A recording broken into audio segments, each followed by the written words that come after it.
ባሳለፍነው ሳምንት የአሜሪካ ጦር በሶስት ወሳኝ የኢራን ኒውክሌር ኃይሎች ላይ ያነጣጠረ የአየር ድብደባ አድርጓል። በፎርዶ፣ ናታንዝ እና በኢስፋሃን። የአሜሪካ መንግስት እነዚህን ጥቃቶች እየፈጸመ ያለው የኢራንን ኒውክሌር ማበልጸጊያ አቅሞችን ለመበተን አስፈላጊ ናቸው ሲልና የአሜሪካን ዜጎችና ሊያስከትሉ ከሚችሉ ስጋቶች ለመጠበቅ በማሰብ ነው ይላሉ። ታዲያ ፕሬዚዳንት ዶናልድ ትራምፕ ጥቃቱ ሙሉ ለሙሉ ውጤታማ እንደነበረና ሁሉንም ቦታዎች እንደደመሰሱ ቢናገሩም በአሜሪካ ሰላዮች ሾልኮ በወጣ መረጃ መሰረት ግን ሙሉ በሙሉ ውጤታማ እንዳልነበረና በዲሞክራቶችና በሪፐብሊካን መሃል ደግሞ ሌላ የሆነ አጨቃጫቂ ጉዳይ መከሰቱ ይታወሳል። ፕሬዚዳንት ዶናልድ ትራምፕ ከጥቃቱ በኋላ የእርቅ ጥሪ ለኢራንና ለእስራኤል ያስቀረቡ እንደሆነ ይታወሳል። ለሁለቱም ሀገራት እርቅ ስምምነት ከደረሱ በኋላ ግን ሁለቱም ሀገራት የእርቅ ስምምነቱን ጥሰዋል። ታዲያ በዚህ ጊዜ በእስራኤል በጣም ተበሳጭተው እንደነበረ ቃለ መጠይቅ ባደረጉበት ሰዓት ሊታይ ተችሏል። ፕሬዚዳንት ትራምፕ ከጥቃቱ በኋላ አስቸኳይ የተኩስ አቁም ለሁለቱም ሀገራት እንዲያውጁ ማስጠንቀቃቸው ይታወሳል።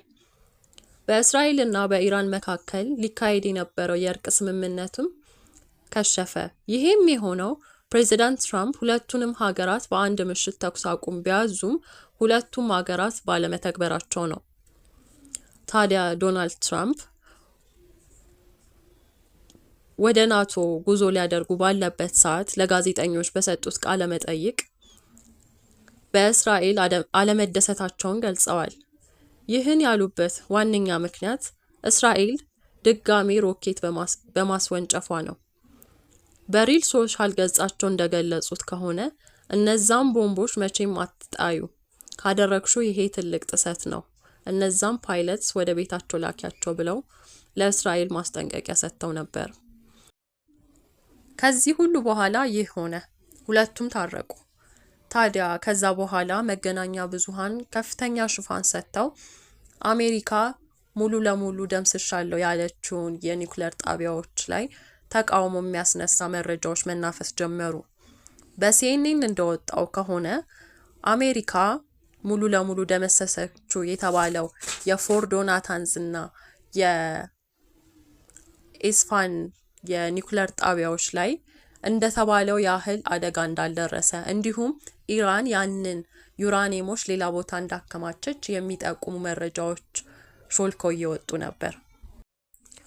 ታዲያ ሾልኮ የወጣው መረጃ ለዶናልድ ትራምፕ አስደሳች አልነበረም። በተለያየ ጊዜ በፕሬስ በቀረቡበት ቦታ ላይ ከጋዜጠኞች የተለያዩ አይነት ጥያቄዎች ይመጣሉ። እነዚህ በሰላይ ቡድኖቹ ወጡ የተባሉ መረጃዎች ትክክለኛ እንዳልሆኑ እንዲሁም ደግሞ እነዚህን ሰላዮች ቦታቸውን እንደሚደርሱባቸው በተለያየ ቃለ መጠይቆች ለመግለጽ ችለዋል። ዶናልድ ትራምፕ በቢቱ ፓይለቶች በጣም ኮንፊደንስ እንዳላቸው እንደደመሰሷቸውም በእርግጠኝነት ያወራሉ። በተቃራኒው ደግሞ የአሜሪካ ሕዝብ ለሁለት ተከፈለ። በዲሞክራትና በሪፐብሊካን መሃል ከፍተኛ የሆነ አወዛጋቢ ጉዳዩ ይህ ነው። ዲሞክራቶች ይህ ጥቃት ኢራንን ለጥቂት ወራት ወደ ኋላ ያስቀራል ሲሉ፣ ሪፐብሊካን ደግሞ በተቃራኒው ይህ ጥቃት በጣም ለአመታት ኢራንን እንደሚጎትታት ብዙ ጊዜ እየጠቀሱ ይገኛሉ። ከዚህ ሁሉ ጊዜ በኋላ ለመጀመሪያ ጊዜ የኢራን የጠቅላይ መሪ እንደገለጹት ከሆነ አሜሪካ ጥቃቱን ለመታወቅ እንደተጠቀመችበት እንደሆነና ኢራን የዩናይትድ ስቴትስን አቅም እንደጨፈጨፈች የኢራን ጠቅላይ መሪ ገልጻል። እንደ እውነቱ ከሆነ የኢራን የአየር መከላከያዎች ተሰብረዋል፣ የኒውክሌር ተቋሞቹ ከባድ ድብደባ ተፈጽመውበታል፣ እንዲሁም ገዢው አካል ለጥቃት የተጋለጠ መሆኑን ያውቃል። ግን ጠቅላይ መሪው አሜሪካን እንደጨፈጨፉ ተናገሩ። አሜሪካ ታዲያ ከዛም ተከትላ ለኢራን 30 ቢሊዮን ዶላር ለመደራደሪያ አቀረበች። ይህም ጭምጭምታ ነው። በተጨማሪም ማዕቀቦችን ማቃለልና የሲቪል ኒውክሌር ኃይል ፕሮግራምን ለመገንባት እገዛ አደርጋለሁ የሚሉ ዘገባዎች እየወጡ ነው።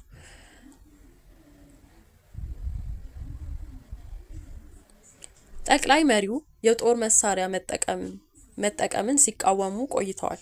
ግፊቱ ግን እየጨመረ ነው። ይህ በእንዲህ እንዳለ በአሜሪካ ድርድሮች ላይ መስማማት ግድ ነው፣ ምክንያቱም የአውሮፓ ማዕቀቦች እያንዣበቡ ስለሆነ። ፕሬዚዳንት ዶናልድ ትራምፕ ለኢራን ድጋሚ ማስጠንቀቂያ ሰጥተዋል።